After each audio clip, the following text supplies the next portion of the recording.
Good afternoon, boys and girls. Well, good afternoon here from the west. Jesus Christ. Good afternoon from the East Coast. It is 12:15 in the afternoon. But from wherever you are, we are doing the Rock Hot Takes weekly podcast. So go like and subscribe to the Rock Hot Takes or the To Hell with the Podcast. Either one works. We're doing. I feel like we're in kind of a groove here. We're doing another one of our little history lessons here. Last week we did the PMRC, which I thought was kind of fun. This week we're going to do something that I don't know how I got here, but we're going to do a little bit of a history lesson on something called the G3. So, if you guys don't know, G3 is not a band. It was more of a conceptual tour that was set up by the freaking alien that is Joe Satriani. So what we got was so check it out. So Satriani, you all know who so all right, for my guitar nerds, for my non-guitar nerds. So Joe Satriani, the great Joe Satriani, he came up with this concept. Let me come up with this tour and just bring like people that just are world-class guitar players, and we'll just screw around. And that's basically, I've been to like basically every one of these shows. Not to brag, but I am not a guitar player, but I am kind of a guitar nerd because I just love watching guys do stuff that I just can never do. So Satch came up with this concept, and so the first year was this started in 1996, and so Satch was like, okay, let me just bring my students basically. So basically for the first few years, it was him and Vi. So if you guys know anything about me, my favorite guitar player is Steve Vai. So Satriani is take nothing away from the guy. He's basically taught a lot of my favorite guitar players. Satch is definitely in my top 10. But anyway, so he starts this concept tour where he's just like, okay, we're just gonna put all these insane musicians on a stage together and see what happens. So 1996, this thing starts, and the lineup changes every year. So this first tour in '96 was Satch, Vi, and Eric Johnson. So Eric Johnson is he's a session player. Austin, and you guys might, I'm sure a lot of you guys know this name. Austin player. Cliffs of Dover was his big hit. Nashville session cat, but from Austin, Texas. And so as they were touring, they shifted in Kenny Wayne Shepherd for a few shows. But yeah, it was a thing. So how it kind of worked was like each guitar player would come out and they would do like a short set, like not like a full on like 2-hour set like you would see like if you bought like a ticket to see Vi or a ticket to see Satch. So they would do a set, but they would have like, you would see like Billy Sheehan and Tony McAlpine, or Virgil Donati was playing drums, or Jeremy Colson was playing drums, or you would just have this just smorgasbord. Who uses that word anymore? But of just world-class musicians that Satch had put this whole thing together, and it was a really amazing concept at the time because you really didn't have like a tour where you would shift in musicians of this caliber, I guess I should say. Because Vi would bring Vi would bring in guys, for his band, and some of the other guys would bring in guys that they wanted to play with too. Um, so each guy would do his set, and then all three guys would come out on stage and they would play together with their rhythm sections. So you would have potentially, you could see a stage with Vi, Satch, Eric Johnson, Billy Sheehan, Tony McAlpine, um, whoever was playing drums and whoever was playing keys. But it was, I mean, the bar was so freaking high, and it didn't feel like a competition, which was pretty cool. They were just like, and they would do like covers and stuff, like right. Um, the like the and the first tour like had like Stu Ham was on bass, and let me give you a little homework if you want to check it out. But go check out on YouTube. You can check out Stu Ham playing Linus and Lucy, and I think I brought this up before. But Linus and Lucy is the classic Charlie Brown. It's the Charlie Brown theme. So Stu Ham plays both parts on the bass. He's playing, both parts on his bass. It's freaking phenomenal, and it's one of my favorite pieces. That song is one of my favorite songs, which is silly, but I've been listening to it my whole life. But he's playing both parts on his bass, and it's just it's it's it's phenomenal. So go look that up on YouTube. But yeah, they would get up, and just destroy some, like, example, on the first tour, they did Jeff Beck's Going Down, and just trading licks. They would look at each other, and then this guy would do a solo, and he's like, okay, over here. And then, Eric Johnson would do a solo, and then Sash would do a piece of the solo, and then all that kind of stuff. But this was a different kind of deal, right? Because I mean, this isn't a band. These are just three guys that really, really good at their instruments, and so I'm sure they rehearsed and stuff, but it was a different concept, and you had guys that like were so good at what they did, and it was just something that we hadn't seen before. So we got 96, we got Vi, Satch, and Johnson, and that was like it. It really was kind of mind blowing because really nobody had seen it before. So it was like, okay, props to Satch. He's doing. This is a really cool thing. You did have a bunch of guitar nerds in the audience, and there was no women, and that's fine. I've been to a lot of shows like that because yeah, it's like there's no words. It's just a bunch of dudes, lighting up the room because they're just amazing guitar players. So yeah, that was 96.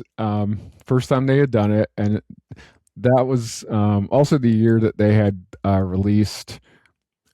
They did that tour, then they released a live record, and that live record is really good. So I would recommend that one.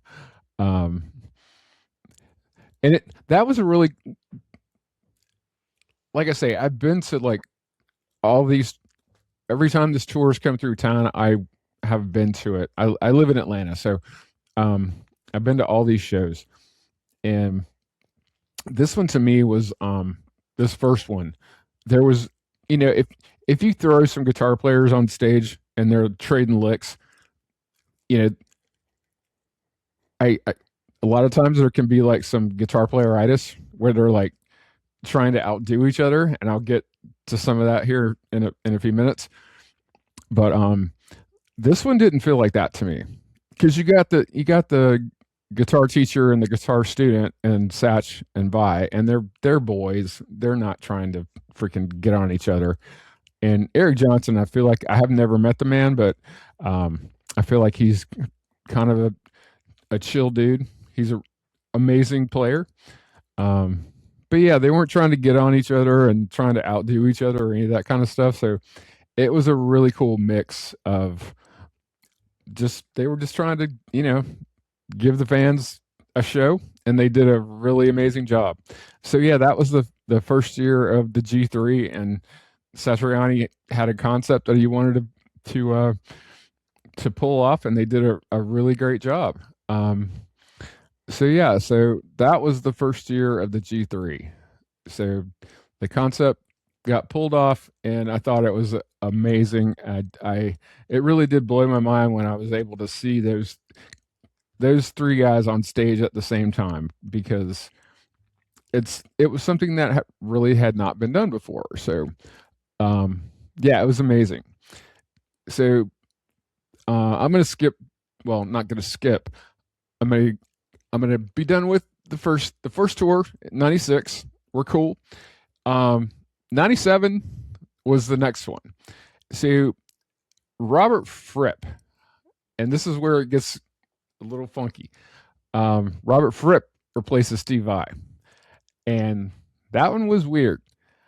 Um, so for you guitar nerds, you know who I'm talking about. Robert Fripp is in King Crimson, and he's not a shredder. He's I don't know, more blues based kind of dude, and more really technical time signature kind of stuff. And he doesn't like, he's not running around the stage. He's playing sitting down, and he's playing with his back to the audience. And I mean, he's very introverted. It's really funky. Very disciplined. Um, so it's different, we'll just say. And also Kenny Wayne Shepherd in there too, which is, that's always a good thing. Um, so I won't say it was bad. It was just different. Um, so, so I mean, that one was just a little. It was just different. It's like, if you're gonna put something like this together, and you're gonna pull these just amazing musicians together, you're gonna have to deal with their quirks, right? I mean, because people that are playing on this level, it's like they're gonna be weird. I mean, and we'll get to the other weirds, as we talk about a little bit more of this. But yeah, it's just I love Kenny Wayne Shepherd. He's an amazing player. I love Robert Fripp. He's an amazing player. But it wasn't. Here's what I'll say. I will say that Fripp isn't as animated a player as the former three that I was talking about before. So I mean, we all know Vi he's a freak on stage.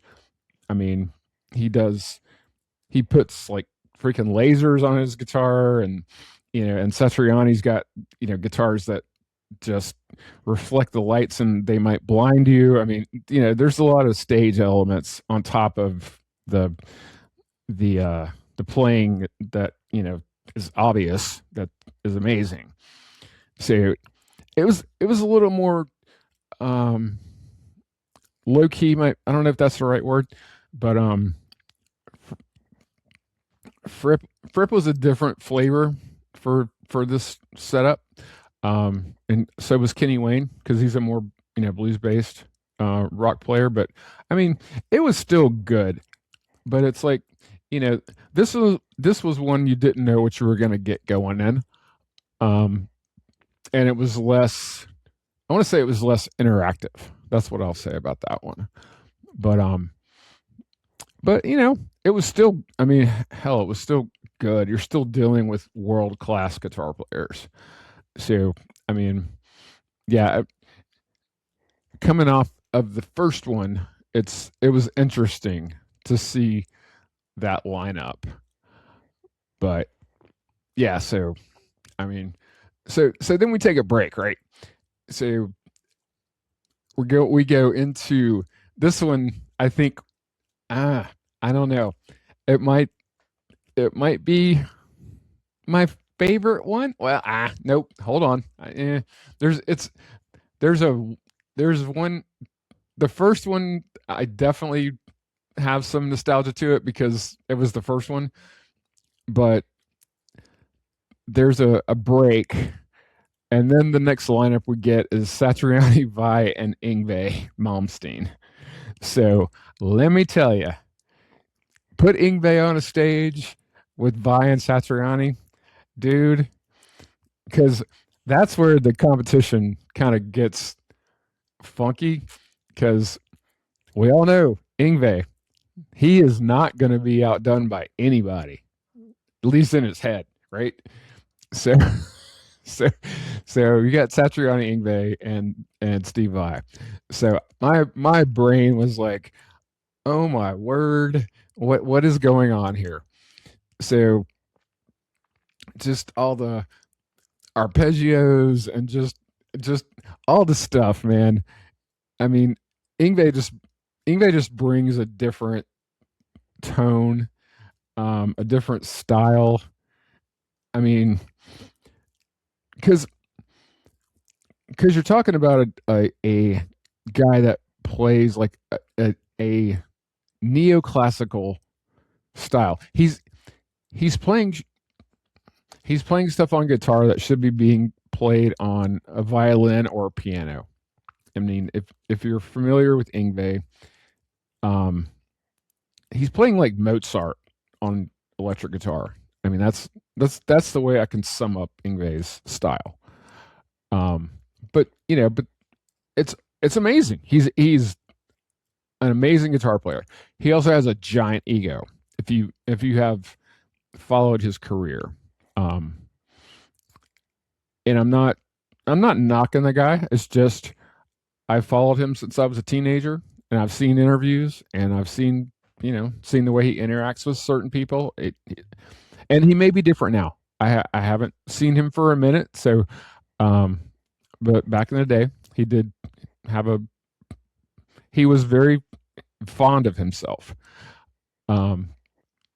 But yeah, it was cool to see like those three guys on. That was cool. I mean, and even Satcha said on this particular lineup, Yngwie was a little difficult, but musically, it was cool to see those three guys on stage, and the cover, because the thing with G3 is that they always did they always all three came out at the end and did a cover, and the cover was "Rockin' in the Free World," Neil Young.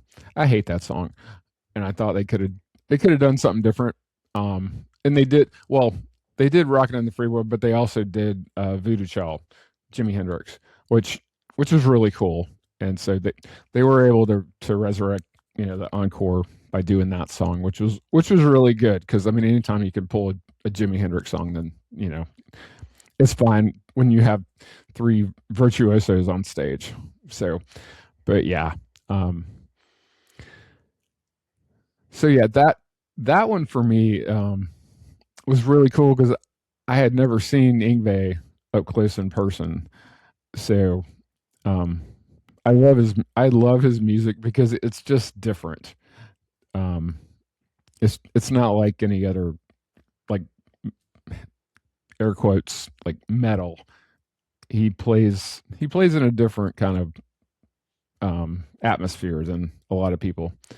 So that one was really cool. So yeah, and then we'll skip to the next year. It's like now we're back to Satriani Vi and Robert Fripp again, and that was a European. They did a little bit. They did come over to the States, but they did a lot of stuff over in Europe. But it's a different vibe. Yngwie was, I think, in the Yngwie tour for me was one of my favorites. The Fripp angle for me, I did not enjoy it as much. Just cause I mean, I just love the freaking interaction, like the three guys on stage are just because usually, I mean, Yngwie's animated, Vi's animated, Satriani is a little animated. He's not as animated as the other two.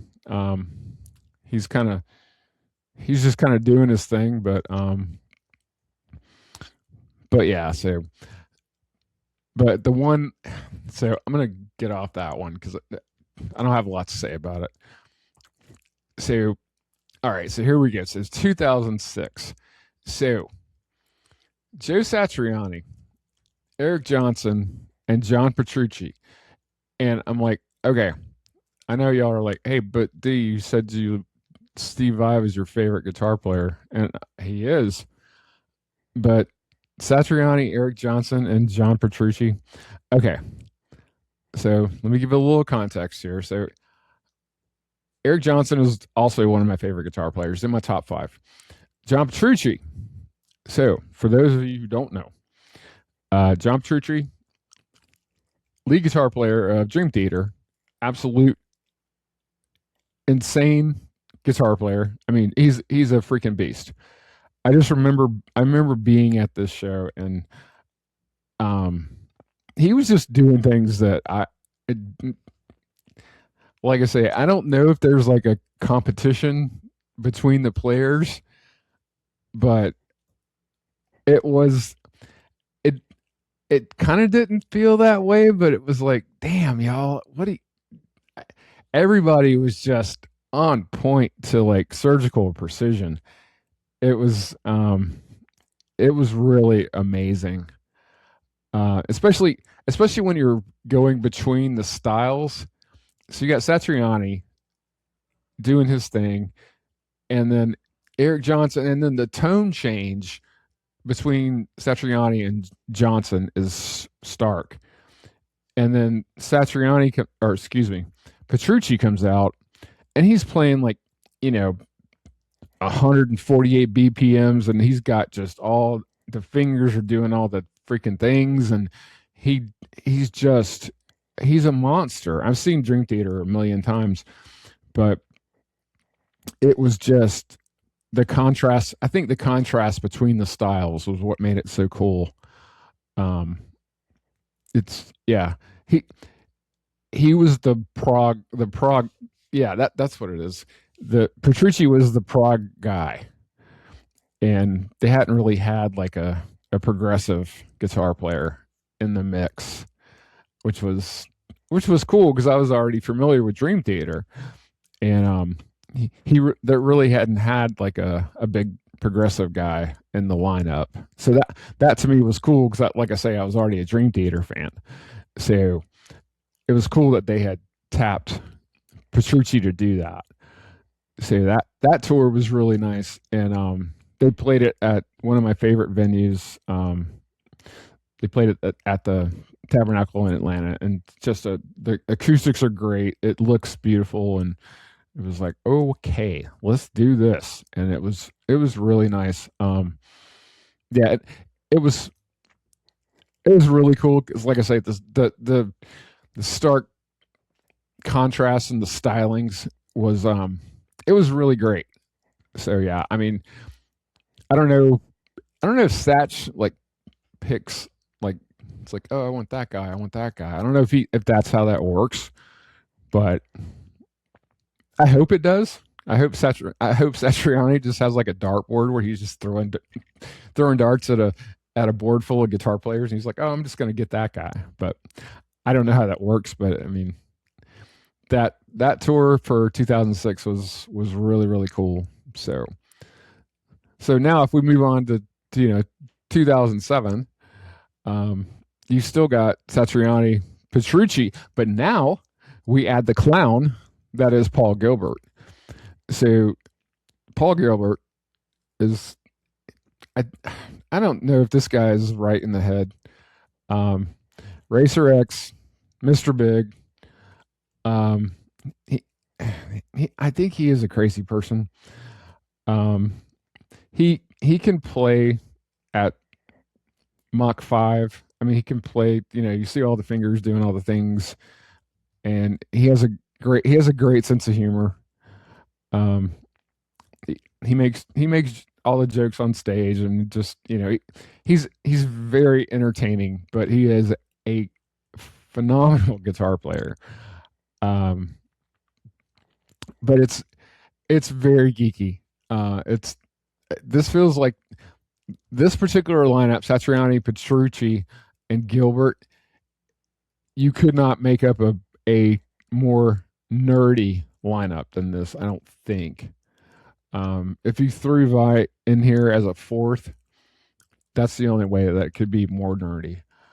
Um, Gil and Gilbert is a freaking he's more of a he is the bigger showman on this lineup. If you'd have put Via in here, I think he would have been a bigger showman, but Gilbert is always a really big showman. So if you I don't know if you got any of you guys have seen Mr. Big before, but he's he wants to give the fans a show. Um and he's really good at it. So but yeah, that lineup is it's really amazing. And Paul Gilbert's still out there doing it. I mean, so is all of these guys are still out there doing it. But yeah, but Gilbert is definitely one of those guys that's he's fun to watch. Um, I'll compare him to John Five a little bit because John Five is like a super showman. John Five is playing with Motley Crue right now, but he also does like a lot of solo stuff, and he's super fun to watch if you watch the solo shows. I'm not a huge fan of Motley Crue right now, um, but yeah, if you watch his solo stuff, yeah, he's an amazing player as Paul Gilbert is as well. But yeah, and Paul Gilbert does solo stuff too. But anyways, I digress. Um, but yeah, he was kind of the X factor in this lineup because he was fun to watch. But yeah, he's an amazing player. So yeah, it was cool to. But they ended up this particular lineup ended up playing at Madison Square Garden, which is insane. Um, Petrucci's a New York guy, as is Satriani, I believe. So, and I'm not sure where Gilbert's from, so don't kill me on that one. But yeah, again, it's it's a thing where it's when they're playing together, it seems like we're not trying to like best each other. It's which the more I see these shows, I'm like, golly, you guys are some of the best musicians on the planet, and they're not trying to best one another, which is kind of cool. Because I mean, like I say, you got these guys that are just amazing, and usually, they have what's it called, LSD, lead singer disease. I don't know if they have one of those for guitar players, but you do have players that have giant egos. I mean, I go back to Yngwie, but um, I haven't been to one of these shows where they're like trying to best each other. Right? It's interesting, and I'm wondering, if you keep your ego in check when you're standing next to, Steve Vai or Satch or somebody like that. It's like, maybe I'll just, I know what I can do. I'll just stay in my lane and do my thing. So I don't know. I never met any of the guys during these tours. I've met them, you know, when they're doing their own things. But I don't know. Maybe that's a question I should ask next time I meet one of these guys. Need to write that down. So, but so yeah, we move on to where are we at now? We're on to 2012. So this was a cool one. So 2012 we had a rotating kind of like third. So we always have a third chair, right? So we always have like usually the first two chairs are Satriani and Vai. But this one in 2012 they rotated the third for different legs. So, but one of them was Steve Lukather, and for you nerds out there, Steve Lukather played in Toto for a long time, but fun fact, he's he's played on just Google Steve Lukather. I'm gonna give you one. Um, First of all, go read his book. But he played basically all the guitars on Michael Jackson's Thriller, aside from the Eddie Van Halen solo. Um, but he played on so many hits in the 80s. He's a phenomenal player. Um, but yeah, go read his book. It's highly entertaining. There are so many stories. Um, so yeah, it's like I say, highly entertaining. Also, Steve Morse, who played with Deep Purple for a while, and just he's there's a lot of stuff in here. Um, Uli Jon Roth also played with the Scorpions. He's a G. So they were pushing and pulling guys in and out. So yeah, it's I'm not sure why they were moving guys in and out like this, but I mean, I don't hate it. So, but my thing was Lukather because he's a freaking legend.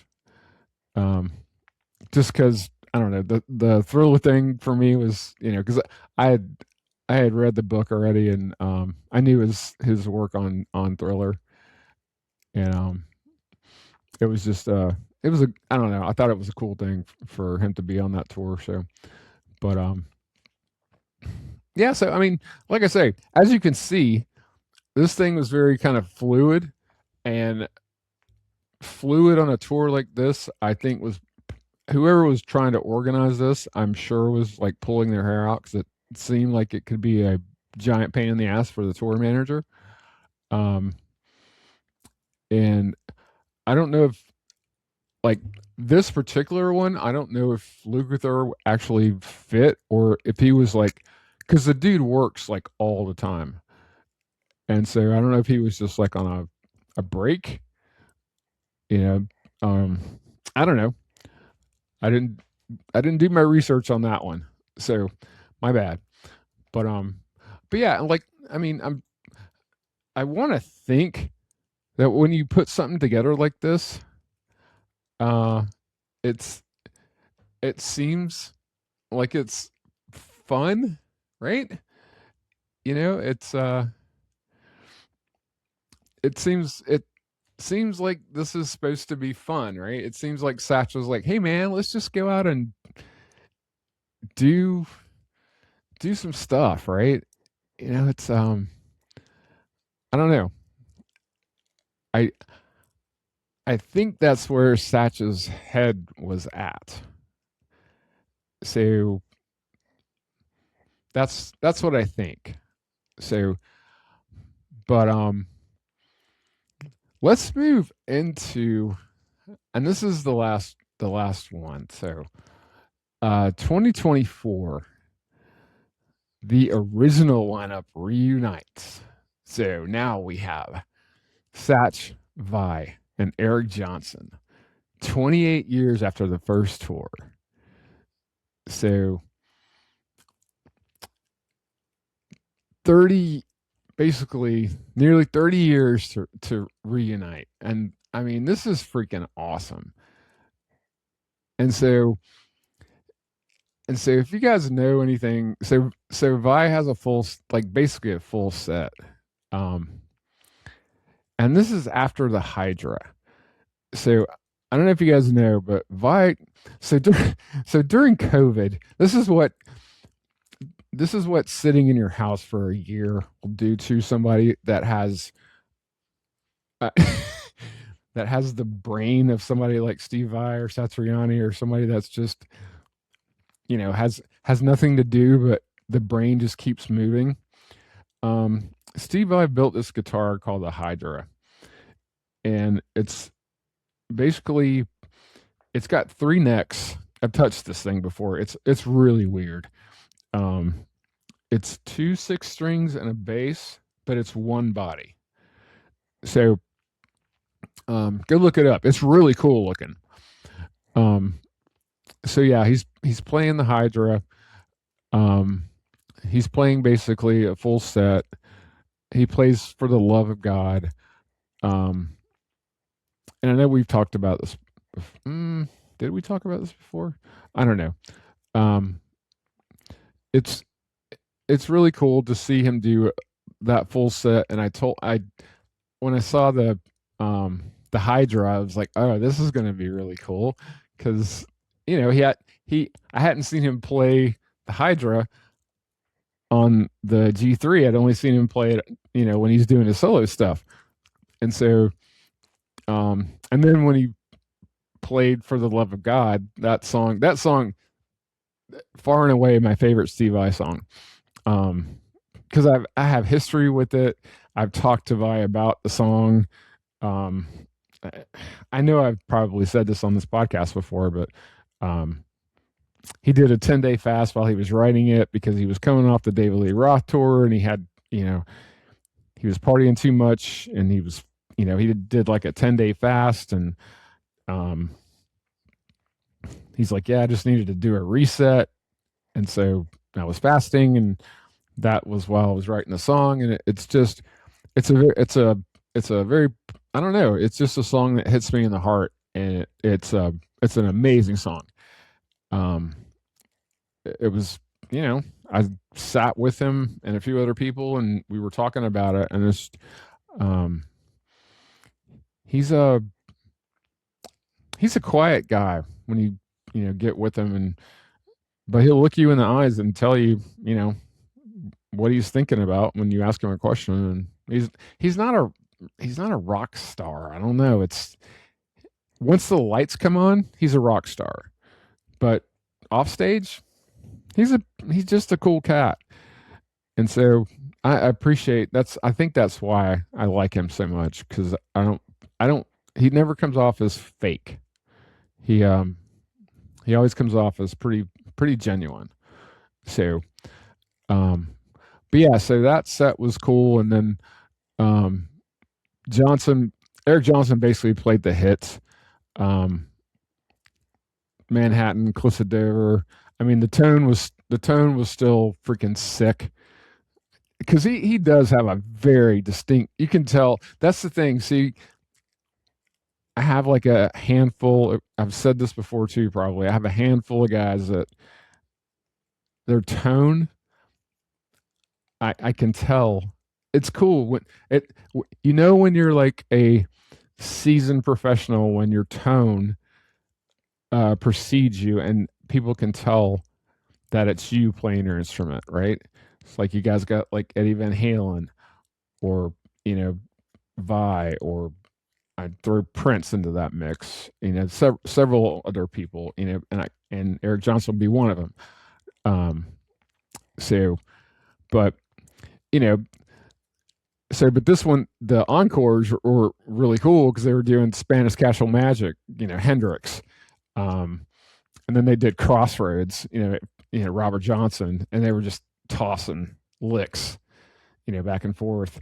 It was a really cool like reunion. I don't know if it was better than the first one because the nostalgia factors in there, and that kills me sometimes because nostalgia for me, like it does, play a factor in things. But I mean, it's interesting, right? Because it does play a factor. So, but part of the other piece of this, are the guys in the background, right? Because you have amazing players, not just the three guitar players. I mean, half the time you're looking at, Billy Sheehan and Dave. Gosh, what is Dave's last name? Dave Winan? Dang it, I cannot remember. I'm sorry, Dave. I can't remember your last name. But most of the time, you got Billy Sheehan and Tony McAlpine, and you might have Jeremy Colson on drums. You might have the Australian. Man, crack the mic and forget everything. But you would always have world class guys backing up these whoever the three guitar players are, and that was the cool. Virgil Donati, that's the Australian, on drums. But you would always have a stage full of just amazing players, not just the guitarists, but everybody. So it was. I mean, I hope this keeps going, and I'm not sure what the plans are going forward.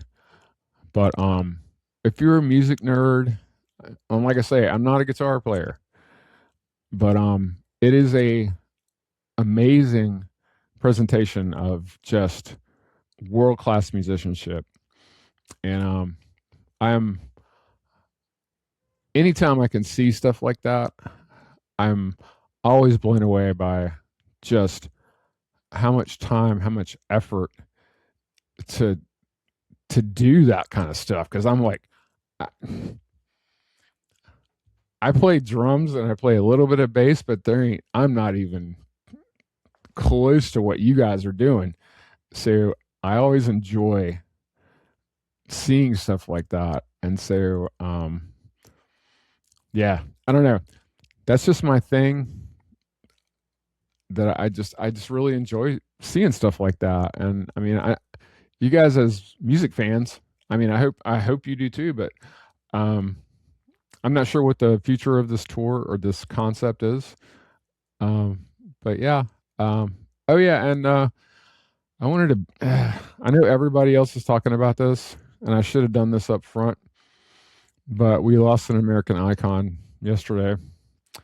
Dolly Parton passed away, and I know this has been a metal podcast, or for the most part, but she transcends genre. So she was just a freaking good person. So I mean, I'm, obviously I've never met Dolly Parton, but I grew up in a country household, so her music was played a lot in my house, and I've never heard anybody, famous or not famous, speak a bad word about her. So R.I.P. Dolly Parton. And yeah, that sucks. I mean, but seems like she kind of lived her life to the fullest. And so, she told the Rock Hall of Fame to kind of go F themselves because she wasn't a rock person. And then she made a rock record so she could say that she made something rock related so she could actually go into the Rock and Roll Hall of Fame, because they said, no, you can't tell us that we're not putting you in the Rock and Roll Hall of Fame. And then she called all of the people in rock and roll, and they were like, okay, we're going to come help you make a rock record. And I'm just like, the power and the balls to, I mean, she had everybody on there, and the record had 32 tracks, and she had everybody in the world on that record. I mean, she had Rob Halford on that record. I mean, it was ridiculous. So rest in peace, Dolly Parton. Everybody loves you. I've never seen a bad word said about her. And so even the president told everybody to drop the flags to half mast this week to salute Dolly Parton. So rest in peace, Dolly. Everybody loves you. So anyways, and we had something else. Oh, what else was I was going to say? Oh yeah, so also there's a little through line here. So Steve Smith, anybody?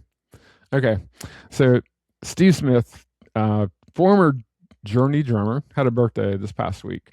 So Steve Smith was the drummer on the first Tony McAlpine record that I mentioned earlier. That basically plays on every one of these G3 tours, either keyboard or rhythm guitar player. So props to Steve Smith. My favorite performance of Steve Smith is on the Edge of Insanity record of Tony McAlpine. So All right, so I got all that ish out of the way. So, anyways, I don't know what the future of the G3 tour is, but I do say it is just a freaking blast, and I hope it continues.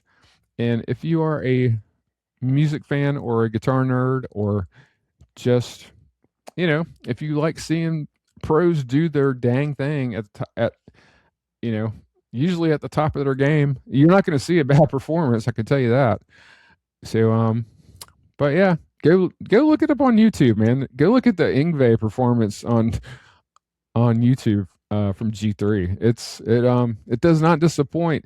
And with that, I'm gonna bust out of here and go follow the Rock Hot Takes and go check out our other podcast. To hell with the podcast. It's more of a Striper, Michael Sweet adjacent kind of thing. It may not be your jam, but yeah, Rock Hot Takes is we do reels every day. We do this once a week. And so yeah, check it out. Love you guys. Be safe out there. Talk to you later.